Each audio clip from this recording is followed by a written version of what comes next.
What's going on, everybody? Well, this is a video people's asked me to do for a long time. So I'm gonna try to do it. I'm gonna try to answer some questions here on the wild feral men of the Smoky Mountains. Got a lot of questions here, so I'm gonna try to jump right in, start answering questions here. One of the comments and questions that I saw was talking about the flare from the helicopters and stuff. If these wild men were real, then it looks like the flare from these helicopters would see them. So this proves that they're not real. And whoever said this obviously don't know anything. Number one, only people that can fly the helicopters over in the national park here are the people who already would know they're there, is the first answer to that question.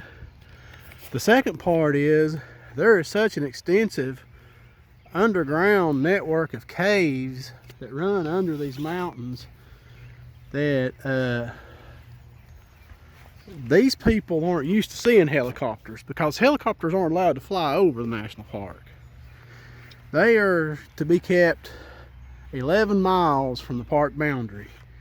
So when these people hear something that they don't understand, I have to unwind my dog here, something they don't understand coming over like a helicopter, to me and you, that's, you know, that's no big deal. But to them, they have no idea what's coming over. To them, some kind of thunder god's coming down on them, so they run to the caves. So whoever the idiot that came up with that idea was not too bright, and obviously doesn't live around here.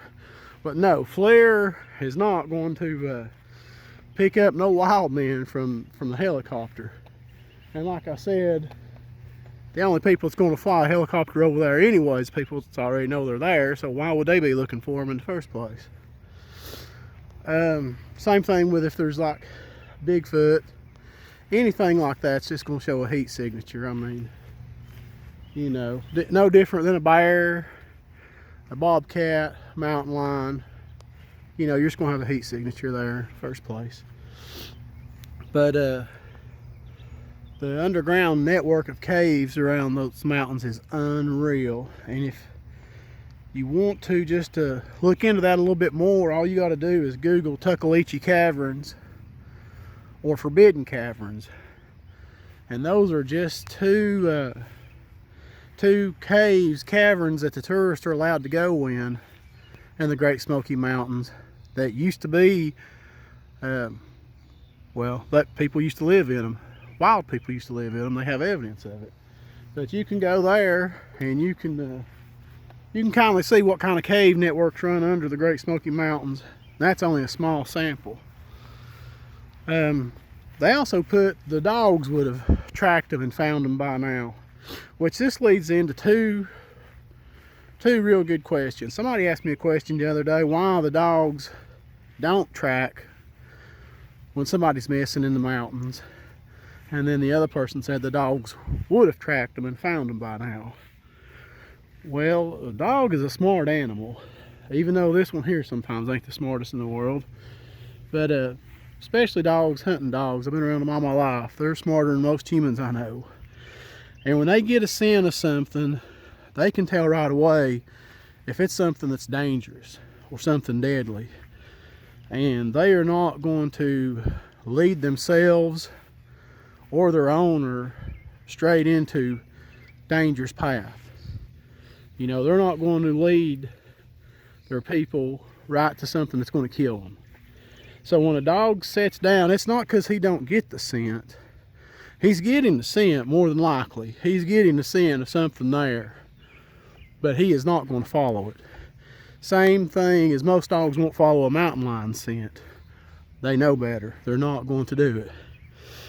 Now, unless they're trained. Now, some dogs can be trained. The dogs that my relatives used back in the day were trained. And they were trained by my relatives to do this. And even though then they were scared, is what they told me, that some dogs were scared. It was very rare to get mostly a plot is what they used. And they rarely show fear. But they would track these things pretty good if trained right. But the dog is not going to it's not going to lead its owner or itself right into harm's way. They know better than that. They know the scent and they leave it alone. Let me see what else we got here. A lot of people want to know, what are the wild men? What are these feral men? Well, I'd asked that question from my uncles, and I had 3 uncles on my mom's side, and then I had several by marriage, which I call them, you know, they're my uncles too. And it depends on who you ask, what answer you got. Most of them seem to think they call them things that just never made it out of the mountains, was the excuse I got. Things that never, I don't want to say evolved, but they just never come out of the mountains. They never had any skills other than just being wild. No one knows for sure, but back in the day, there's more animals, deer, possums, raccoons and stuff in the parks than anything.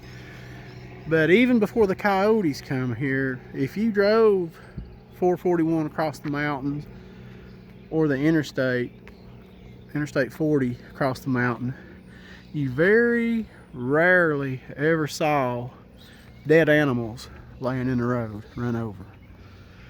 Even though it was so heavily populated, because these things are opportunists, they would clean the carcasses out of the road and eat them. And not only rob from the farmers, but they would clean the carcasses out of the road and take them home and eat them. And I know that sounds gross, and that's nasty. And some of this is going to be graphic and blunt, but you know, it's hard to explain some of this without being graphic and blunt. My uncles also said that they could set booby traps for not only animals but people. You know, you couldn't tell if the trap was set for a person or if it was set for an animal. I mean, a lot of them was drop pits. He described other traps to me that I couldn't, at the time I was young, I couldn't understand how it worked, but they described other traps to me that their dogs would fall victim to from time to time. And he also said that, I'm going to sit down here so I can read this off to y'all. He also said that they had a way they could call you out into the woods. They could call people or even an animal. They had a call that would sound like someone or some animal that was injured or hurt, and causing you or another animal to go investigate. And you would go deeper and deeper into the woods to investigate this calling until you got so far out in the woods and you were surrounded by them. And this is what they think happened to a lot of the settlers back in the day.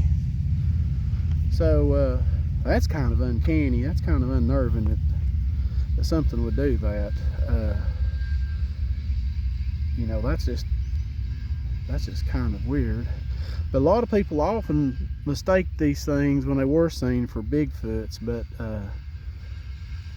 my relatives told me that these things would not go around where Bigfoot, which they had seen Bigfoot too in their travels. And Bigfoot's prevalent in this area. You know, that's a lot of people want to scoff and laugh and make fun of people who believe in Bigfoot. If you've never been back in these deep hollers, back in these old growth woods where not too many people's ever been, and you have no idea what's back there, I'll go ahead and tell you, you have no idea when you hear them whoops and calls and hollers and you see stuff running across trails in front of you. You have no idea. But these things supposedly fear Bigfoot and know what a Bigfoot is and can smell a Bigfoot and leave the area if there's one in the area. My uncles claimed that the Bigfoot was some sort of mystical beast, and these things weren't. These things were no more than a coyote scavenger. Nothing mystical or about them at all. Killers. And each one would describe them different, you know. One did kind of describe them as he thought they was big feet, but they wasn't large. I mean, they didn't have the big feet, and you know, as average size humans, a lot of them wore the big fur, big, you know, bear furs and animal pelts and stuff like that, and that seemed to make them a little larger also. But they're not Bigfoots at all by any means. Bigfoot's a whole different animal. But although if you didn't know no better and something hairy run across the road in front of you in a flash, the first thing's gonna come to your mind is, I just saw a Bigfoot.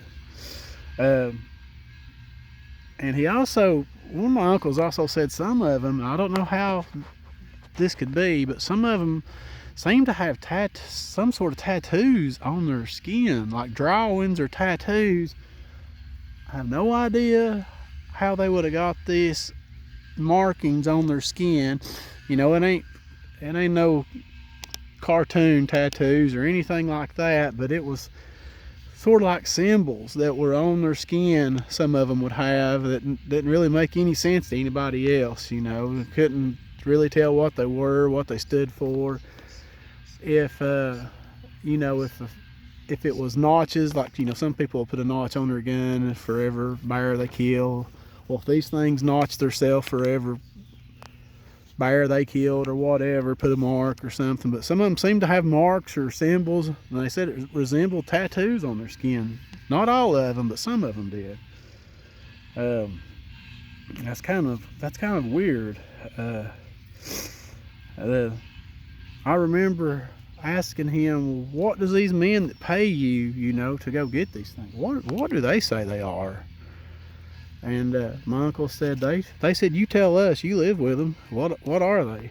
All we know is we're trying to bring a national park in here and bring money to the area, and nobody's going to come in here with these things running around here wild. So they got to be eradicated. They got to be taken care of, got out. You know, your area is not going to prosper until this is done. So somebody had to do it. Somebody was going to do it. Other people was doing it. It wasn't just relatives of mine. It was other people around here too, few and far between, but there was a clan of people who done this.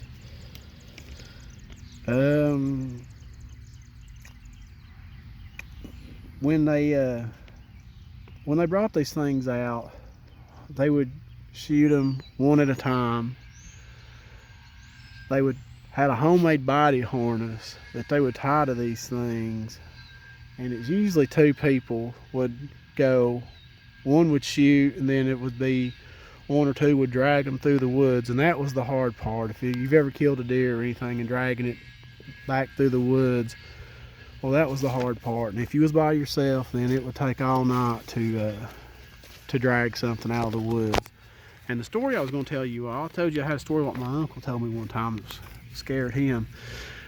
He happened to be by himself, and he told me that he had a kill shot, and he shot one of these things. And this is graphic, and if you know me, I don't like going into graphic details on here at all, because I get a lot of hate comments when I do, and I don't know why, but I do. I don't know how they expected these things to get killed, but seems like when you go into graphic details, people lose their mind. But anyways, he had a kill shot through the chest, and he said that it severed its spine. He could tell from where the bullet come out that it had severed this thing's spine and killed it instantly.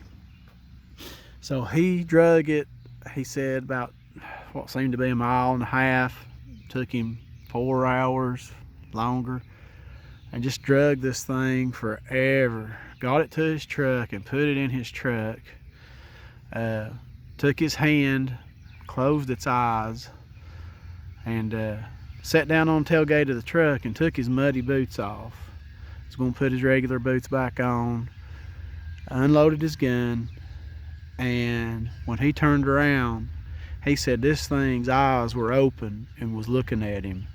And this thing had a smirk on its face. He said it was unreal.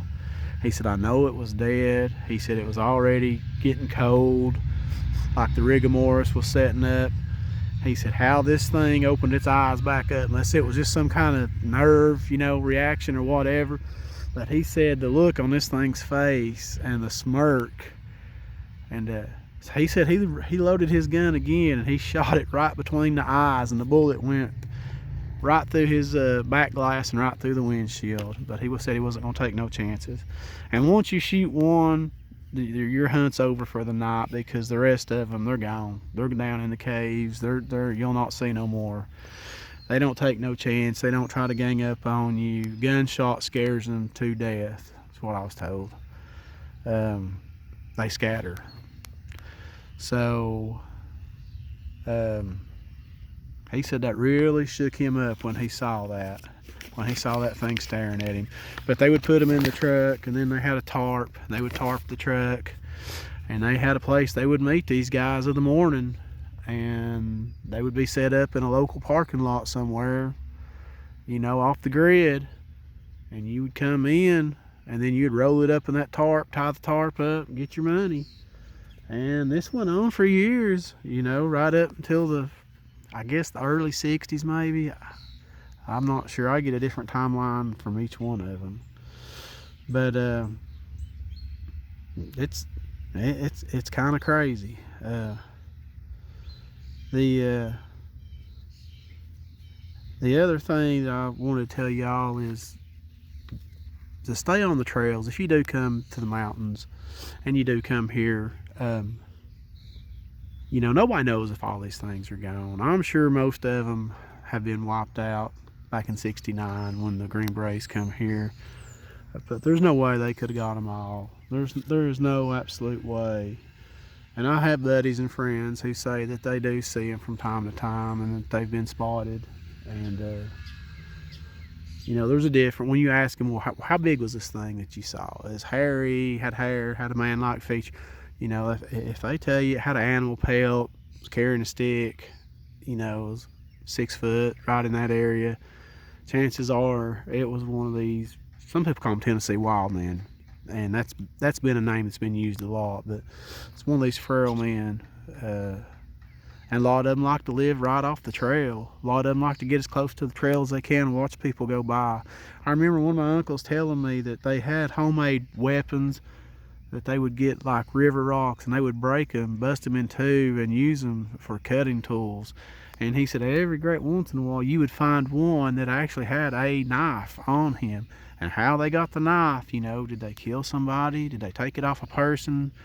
Did they find it in a dumpster digging somewheres, over in Townsend or Cades Cove, get it off the campsite?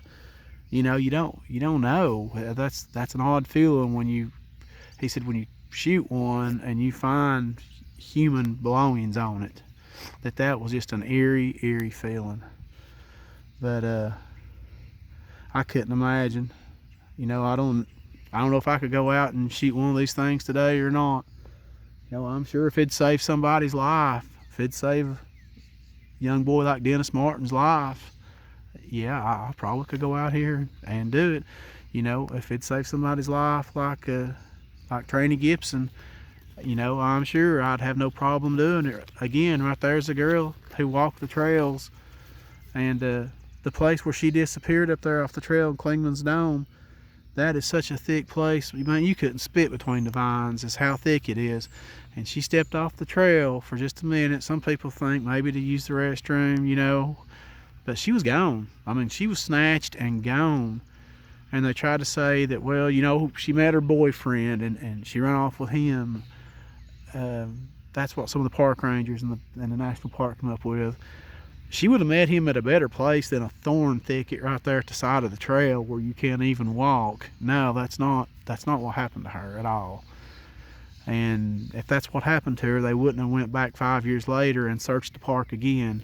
Even though they kept saying she left the park, she's not here no more, they went back and privately searched the park again thinking that she was still there.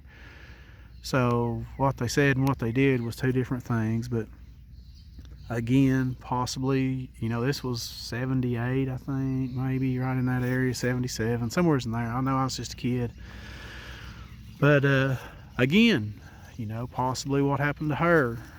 Then there was another lady over on the Cherokee side, over on the North Carolina side, who just got a little bit ahead of her friends. Walking back, went around the curve, never seen again. You know, and if it is these things, they're opportunists. And I don't claim that this is going on, this is what's happening in every national park around here at all. Somebody in the comments tried to say that that's what I was laying claim to, that this is the secret to what's going on everywhere. No, this is what's happening here, lady. And I wish I could remember your name. But this is what's happening here in this park, this particular park. This is what was going on here, or some of it. But I do think national parks are mystic places. I do think that's why the government wants to get control of them. I think that they know things that go on, you know, in the park. I think these parks are somewhat like mini skinwalker ranches, and they want to control them, and they know something that we don't know about them, and they can keep you away from the dangerous parts of the park by not building trails and not taking you around the scary parts of the park. But anyway, if you got some more questions, you can leave them in the comments, and I'll do another video, an update on these men, on these feral men, because I'm sure I probably just caused a lot more questions than I gave answers to. But I'd be glad to do another video and update you on these. So with that being said, I do appreciate you all. Appreciate my buddy who gave me a heads up on that last video. I had to take that video down.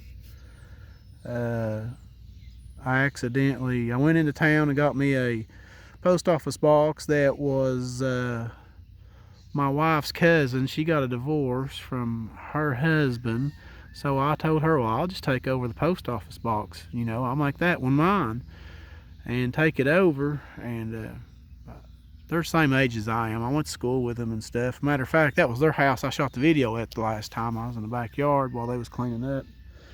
But I found out you could Google that and find out who they was. So if you find out who they was, you eventually find out who I was by doing that. So I took that down because I didn't need that to pop up on there, and I didn't need people. Of course, he wouldn't know who South Force 10 was anyway, but if he did, he'd make a lot of trouble for me, people trying to get a hold of him. But anyways, guys, I appreciate y'all, man. If you got any more questions or whatever, we'll answer them. Next time we'll talk about maybe some of the dog men that are in the park. Maybe not the very next time, but you know, there's some of that stuff that went on too back in the day, and I think it's still going on now. A lot of people scoff at that too, but you hear the stories I hear, it's kind of unnerving.